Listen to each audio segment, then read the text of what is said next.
Yo, my peoples, what's up? My name is Jason, and I'm from the Shelf Stories YouTube channel, and I'm here in the Dice Tower today to review Royal Wedding. This one is a very light, family-friendly card action movement game designed by Walter Ober and published in English by Strata Libri, a derivation from an Italian publication. This one, you're playing goblin servants of some kind of bridezilla queen. She's throwing stuff, she's moving all over the place, and you're just kind of ducking your head and trying to get out the way. But in true goblin form, you're not just trying to duck, you're trying to grab some treasure, score some points, and be the winner. So I'm going to go ahead and show you how it plays and tell you what I think. So without further ado, let's go to the videotape. Welcome to a game fully laid out of Royal Wedding. So I am the yellow goblin. I always play yellow if I get the chance. I am facing off against the red goblin, so therefore I have a two-player game going on. I've indicated that by cutting off a little bit of the board with these furniture pieces. This is just obstacle stuff. You will remove pieces of them as you increase your player count. So when you're at the maximum player count for this game, which is 8, you'll be removing all these pieces and have a 6x6 grid to play with. As it is, in my two-player game, I have a 4x6 to play with. So the goal of the game is points, and the points come from this treasure deck. So you have 20 of these cards, less when you have fewer players, and it will generally indicate some kind of movement that has to occur on the board. Once the movement occurs, you're on the card, and then you move on, you get the next treasure. So then the movement is going to be something like this. Your goblin must stop next to the scepter. This is a one-pointer, obviously, so it's going to be a little bit easy. There are 2- and 3-pointers over here. Generally, what your goblin is going to do is, like on my turn, I would move here or here, anywhere orthogonal to this scepter space. And once I get that, then I would earn this card and reveal the next one. So I can do the condition over here, or just in case the condition is really hard to meet to move the game along, you can actually just visit the space indicated on the board and do your thing. So this one's really easy. You don't even have to visit for this one-pointer. But let's say I have a 2-pointer, and this is a difficult card to manage. I can visit the dog square, just hop on the dog square and earn the treasure that way. So let's say on a future turn I was here. I would use one of my cards. I would move on top of the dog. Something bad would happen, and I'll get to that in a second. But just in case you really, really want treasure, you would be able to fulfill the condition by moving on to the dog. So how do you move? Movement is the essence of Royal Wedding. So you are going to draw cards, 3 cards per turn. The cards are going to come out of this deck.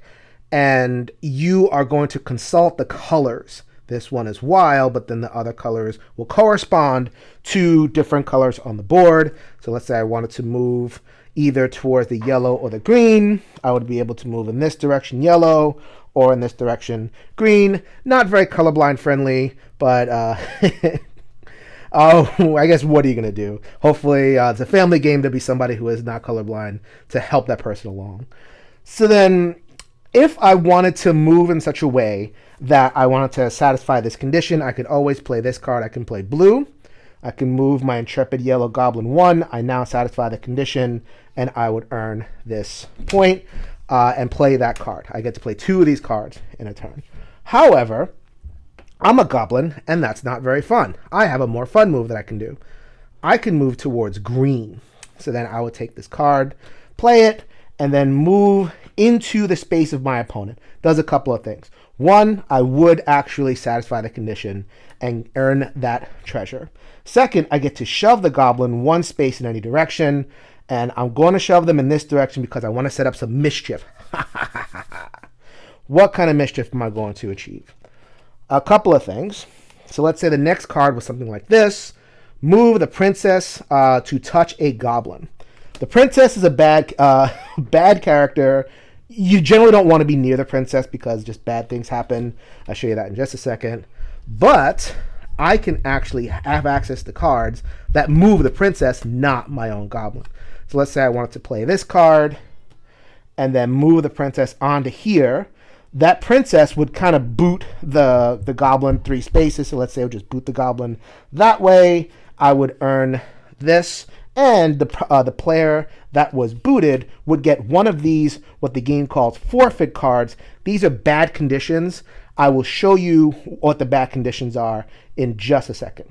So that's one bad thing that I can do to my opponent. I could have also, with this very same card, some of the cards have the dog Oscar pictured on them. What Oscar can do is move on his or her own. It's a he. I think that's a he, right?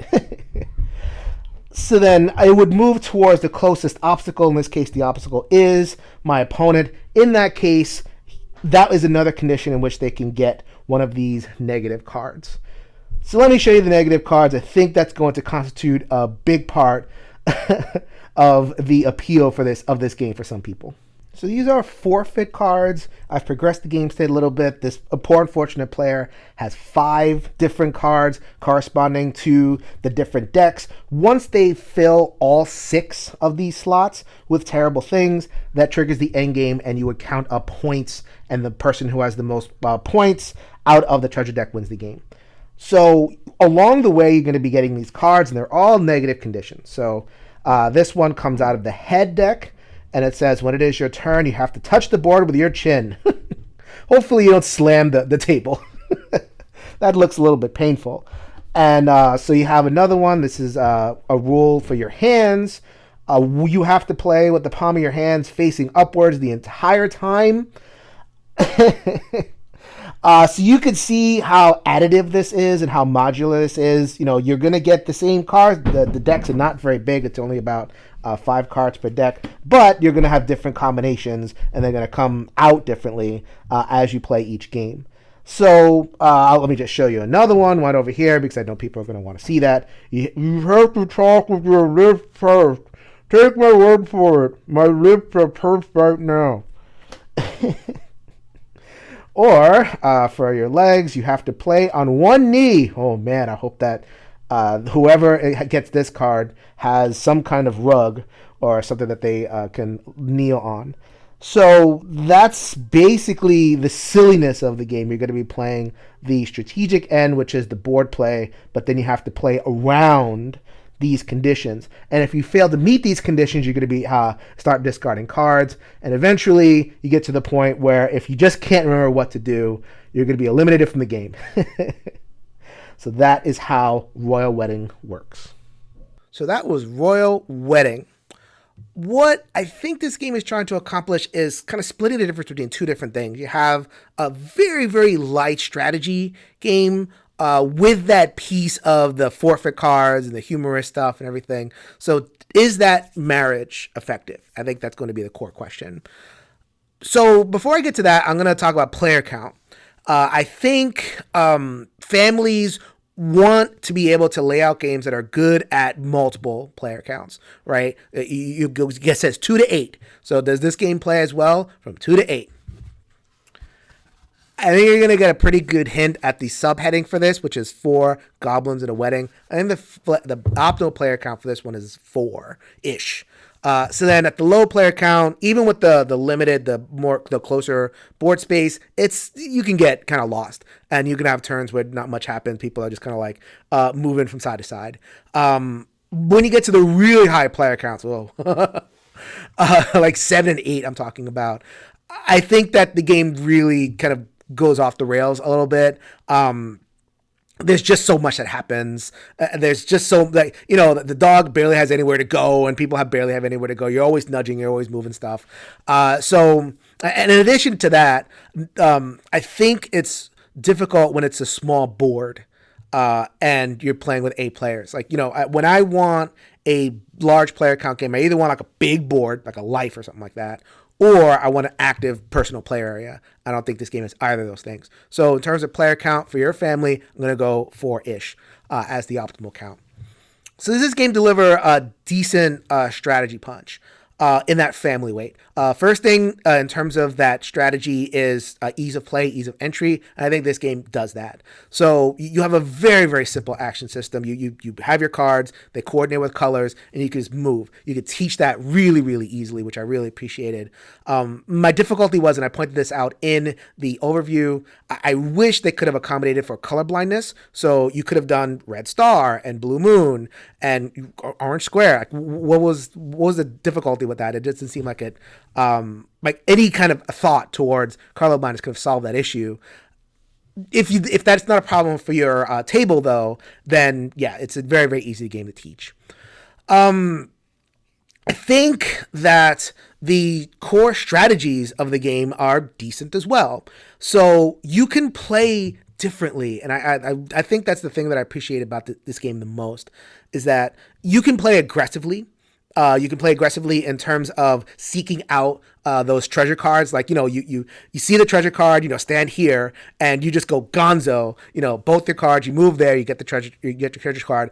Or, well, if you do that, then you might expose yourself to some hijinks down the road. Or you could spend your turn nudging people around, nudging people into the dog, sicking the dog on people. I had a game where I think the person just spent the entire game just moving the dog. They didn't win. They had fun moving the dog. Sure. Everybody makes their own fun. Or you could be a little bit more kind of strategic, passive, kind of, move towards the edges of the board, pick your spots. That's not going to get you as much in the higher player count. The higher player count really rewards high interaction and everything. But if you're, you're 2 or 3 playing with your kid, or you're playing, there, you can kind of like dare the person to come get you and strike when the iron is hot. So that I like that, because a family game should not only accommodate, people at different player levels, but it should accommodate people at different psychologies as well. Not everyone wants to be mean and aggressive. I think of a game like Sorry, there's only one way to play that game, which is mean and aggressive. If you're not, having fun, chicken pieces all over the place, then you're not going to have a good time with Sorry. But here, you can play differently, and I really appreciate that in this family context. There's not always things to do on your turn. You're going to get your cards, and you might just be stuck in a corner. You might be stuck, the treasure doesn't match up at all with what you can do on the board. And I think the game really shines when you either have something to do, or you're kind of positioning actively to kind of deny your opponent something. So it's like, I'm going to move away from the dog, I'm going to move away from the princess, and now you have a harder time doing what you're doing. That's cool. Sometimes you can't even do that. You just kind of get lost. With a family weight game, I don't I don't know if I love that too much when it happens often. And I think it happens more often at a lower player count, but just kind of highlighting for you there. So that's the strategy stuff. What about those cards? That one is so subjective. It's going to be so determined by your family, your fun. What does your family do for fun? Is your family entertained by, I'm going to play like this the entire time while